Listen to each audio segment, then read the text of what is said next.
Hello and welcome back once again to After the Credits. So today's movie is something that came out actually this year, 2017. First movie of the year that isn't a leftover of last year is A Monster Calls. So what did I think of A Monster Calls? I don't really know. Honestly, it's been about a day and a half or so since I actually watched it, and I'm finally sitting down to do this review. And I only vaguely remember the movie. Basically to say it was kind of uneventful. I wasn't 100% bored going through it, but at the same time, I really didn't see much of the point in it. So, what actually happens in this movie? Well, we start out with this boy who's, I guess, having a nightmare, wakes up from the nightmare, and just goes about his day. He lives with his mother, single parent. He takes off, goes to school, where you find out he's being bullied and whatnot. Why he's being bullied is never really made clear, other than he's kind of a daydreamer, and the kid that's bullying him is just a dick. He's like always staring at him in class, and every time he looks up from like doodling in his notebook or something, the kid's just like staring at him. And then like when he's beating the kid up on the playground, he's like, "Why is it every time I turn around, you're staring at me?" And it's like, you're staring at him, you fucking freak. So he gets bullied by the kid or whatever, and then he wakes up one night in the middle of the night from his nightmare, only to find that he's in another nightmare where a tree has come to life and has come to his window and says that he's come for him. And he's kind of scared at first, but he says something to the tree monster, and then the tree monster's like, "Well, the way this is going to work is I'm not going to take you tonight. I'm going to come back to you on 3 different occasions, and I'm going to tell you 3 different stories. And after I've told you the 3rd story, you're going to tell me a story, which is going to be your truth. And once you tell me that truth, I'm going to take you." And the kid's like, "Well, that's stupid." And the tree's like, "Well, that's the way it works." So the tree tells him the first story, which is about this prince. And kind of cool thing in the movie is it kind of goes to like a watercolor animation to tell these stories. And in that case, why didn't you just make the whole thing animated instead of this whole live action thing and jumping back and forth? But at the same time, you know, I guess it kind of saves on, but, well, not necessarily because you got to pay animators a lot more than you pay actors. But I guess it cuts down on, like, scenery costs and whatnot. So he tells him the story of this prince and all this. And there's a point to the story that the kid doesn't understand. Okay, and being the audience, you kind of pick up on it. If you're a little bit older, you kind of pick up on what the tree's laying down. Then he goes away. The next night, or a couple nights later, it seems like the next night in the film, tree shows back up, tells him another story. And I don't even remember what the second story was honestly about at this point, so I can't really tell you. Then he goes away. The 3rd night, the tree comes back, and the boy, at this point, the boy's grandmother has shown up, because at this point we find out that his mother's actually sick with cancer and has been going through treatments. And because of how sick she is, she has to go back in the hospital, so the boy's going to go stay with his grandmother for a while, who he doesn't really like. He sees her as being a witch or whatever, because she's just kind of uptight, you know, kind of a rich person, not used to younger kids being in her house anymore. You know, one of those type where if you go to her house, don't touch anything, everything's of value, either sentimental or real value. And he just doesn't want to be involved with her. Then his dad comes back from America, where I guess he lives now for work, and has a new wife and another daughter. And at first the kid's like, "Well, why do I gotta stay with grandma? Why can't I come live with you?" The dad's like, "Well, you know, I don't think it'd be fair to pull you out of your school. All your friends are here, this and this and this." And the boy's like, "No, really, I don't care. You can take me out of school. I don't have any friends, whatever."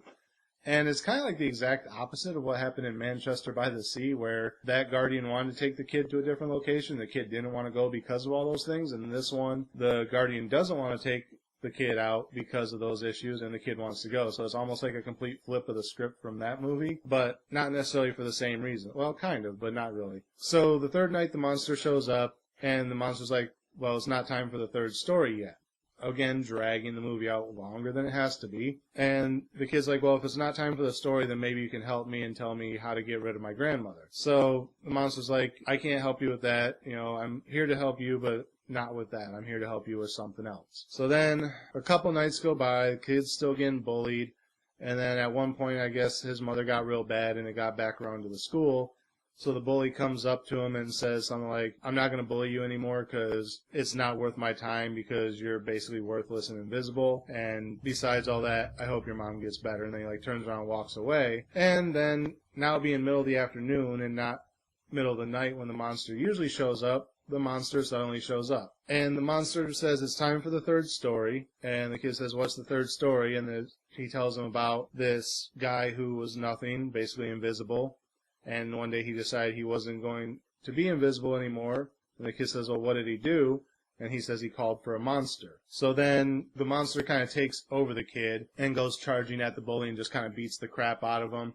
And basically puts the kid in the hospital. They flat out said that he's in the hospital. His parents are threatening to sue the school. And it's like, I'm so fucking sick of that.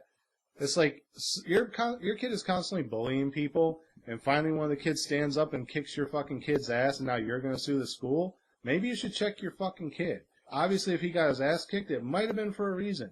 He's not always the precious little fucking angel you think he is. Which tends to be the case in not only these movies, but in real fucking life, too. It's like, somebody gets taken to the principal's office for beating somebody else up, and there's like, oh, we have a zero tolerance policy, so you're being expelled. Well, what about all the fucking months that he's been bullying me, and I finally stood up for myself, and now I'm being expelled? That shit happens all the time, and it makes me sick.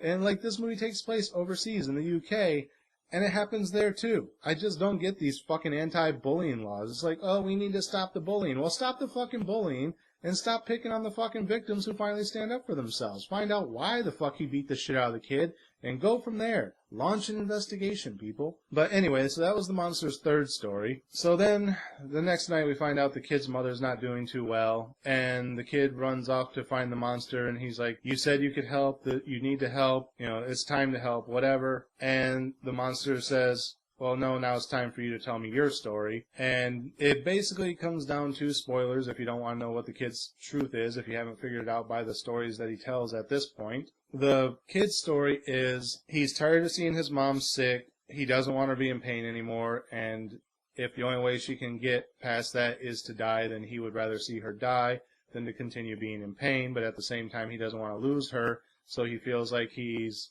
a piece of shit for saying that basically he wished his mother would die so she's not in pain anymore. And the monster kind of consoles him and says, do you not understand that the reason you want her to die isn't for a malicious purpose, it's because you don't want to see her suffer and in pain. So once the kid finally comes to that realization, the grandmother finds him, which the tree's not really there apparently, or the grandmother just can't see it. And he's like, oh, sorry I ran away, sorry about what happened at your house, because during the second story the kid destroyed the grandmother's house. Oh, I do remember what the second story was now. It was about a preacher, and it was the preacher and the apothecary, if you've ever heard that story. Basically, there's an apothecary who does good.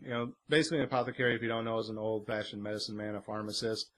And he would know, like, plants and roots and stuff like that he could use as medicine to help people. And he used to have a pretty good business, and then the church rolled around, and the preacher kept telling everyone that, these are evil ways that the apothecary is doing. The only true cure is in faith and all that. And people started to turn away from the apothecary. Even if he offered to give somebody something for their ailment with no charge, they would say, oh, no, I can't take that because you're of the devil or whatever. So the apothecary kind of locked himself away. And at one point, the preacher's two daughters ended up getting sick. And he went to the apothecary and said, can you cure them? And he said, I could, but, you've destroyed my life. Why should I help you? And the minister says, I'll give you anything. I'll renounce my ways. I'll tell everyone in my religious order that they're welcome to buy things from you again, that you are a man of God, you're helpful, blah, blah, blah. And the apothecary says, well, if you're willing to do that, then I can't help you, because what good is a man of faith without the faith of his convictions? And the two daughters died. And then, I don't remember which way it went, but out of anger, the monster showed up and destroyed one of the houses. I don't remember which way it went, if the apothecary summoned up the monster or if the preacher summoned up the monster. But anyway, the monster showed up and destroyed a house, and then it turned out that in reality the kid had destroyed the grandmother's house. So that's the second story. So jumping back to the end of the movie, the kid's like, sorry about what happened at your house, and the grandmother's like, don't worry about that right now, we just need to get to the hospital before it's too late. So they got there, and obviously the mother's at the end of her rope, and she gets to see her son one last time before she passes, and he kind of tells her, I don't want to lose you, but I'm okay with you going if it means that you're out of pain. And then the clock rolls around to the time that the monster normally shows up, and we cut away. And obviously it's basically saying that this time was significant throughout the movie of each night when the monster shows up, or even in the middle of the afternoon when the monster showed up, it was at the same time. That time was significant, and it turns out to be the exact moment that they imply that the mother passed. So the boy ends up going to live with his grandmother, which wraps up really the only loose thread in the movie, which there was this locked door in the grandmother's house. And by this point in the movie, I'd kind of forgotten about it, even though they showed it a couple times. But then, like, after the mother dies, it cuts back to them being at the grandmother's house and, like, cleaning everything up and whatever. And she hands them a key to the room and says, "You can see what's in the room now. I've been kind of setting it up as time goes on. I just didn't want you to see it until it was ready." And it was basically, spoilers if you don't want to know what was behind the door, basically she had been setting up a room for him just in case something happened, but she didn't want him to see it prior to anything happening, so that if the mother recovered, it wasn't like, well, you're just hoping she dies so that I have to move in here with you and you have control of me. Because she knew that that was the relationship they currently had. So she didn't want him to get that mentality and be against her even more, even though she was trying to help. So she kept that locked away until the time came. And then once the time came, she's like, "I've been setting it up for you. I just didn't want you to see it till now." So basically they tied up that one loose end, but again, it padded the movie out for about another 5 to 10 minutes that didn't need to be there. And what I mean by that is they had a steady pace to the story. Basically, you would go through about 10 minutes worth of crap, and around the 15-minute mark, the monster would show up, tell you this first story, which took about 5 minutes. Then you would go into the next 10 to 15 minutes of crap. Then the monster would show up and tell you the second story, which took about 5 minutes. And it was keeping this pace of going like every 15 to 20 minutes. So it's like, okay, well that's, with all the padding and everything in between, and then the story itself, it was timing out to be an hour-and-a-half long movie. If the monster would showed up, told the third story, went away, the next night the boy tells them the other story, they wrap up with the conclusion, it would have been a perfect hour-and-a-half movie. But then you get that point where the monster shows up and he goes, well, it's not time for the third story yet. And it's like, really? And they padded the movie out longer and longer and longer. And then the additional, oh, what was behind the door because we forgot to tell you beforehand. Even though it wasn't necessarily that they forgot to tell you, it was there for a reason. It was always going to be the ending of the movie. It was just that one last loose string that they had to tie up before they could go to the credits. But that was basically the entire movie. Like I said, it wasn't really that good of a movie, but it wasn't that bad of a movie.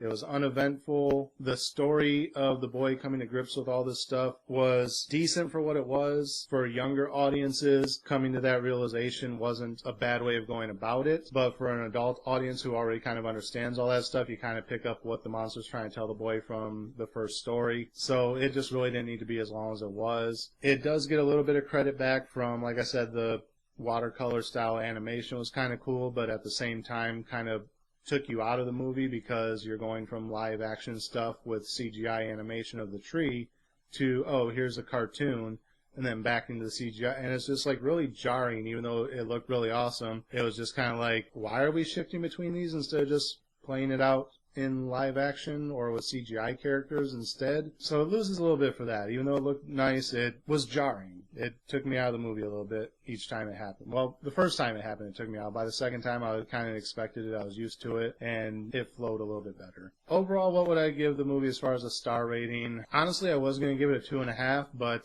I can honestly say, and I really hate saying this, I enjoyed Why Him more, despite it having James Franco in it, and since I gave that a 2.5, I can really only give this one a 2. I mean, like I said, for the audience it was directed at, it was probably a solid 3 movie, but for the older audience going into it, it just didn't quite sit right with me. It wasn't bad, it just, I don't know, it missed me as its demographic. That's all I can really say. So I'm going to give it a 2. I can't even tie it with it because honestly I liked Why Him better than I liked this, which is sad because I hate James Franco. Alright, so that's it for this episode. It's got a 2 from me, sadly. Again, as always, thank you guys for watching. Remember, like, comment, subscribe, share the video. Links are down there in the description. Click the bell up there in the upper corner. Make sure you're getting notifications every time I post new content. And until next time, we'll see you after the credits.